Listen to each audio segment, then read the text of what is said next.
అయ్యో కన్నమ్మా అదే పనిలో ఉన్నా. సరే సరే, అసలే స్కూల్ టైం అవుతుంది, తొందరగా రెడీ చేయి. ఎవరో కామెంట్ పెట్టిరు, మీరు రెడీ అవ్వడం ఏంటి, మీ చిట్టి తల్లిని రెడీ చేయొచ్చు కదా అని. ఆల్రెడీ ఈ వీడియో నిన్ను 2 days ముందే పెట్టిన. తనని రెడీ చేసిన తర్వాతనే నేను రెడీ అయినా.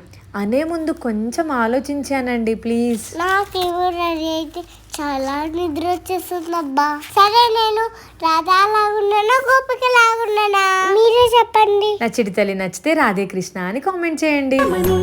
గగనమే భూమిపైకి దిగి వచ్చిన నీ ఆ రూపాన్ని చూపుతో అల్లుకుపోసవుగా.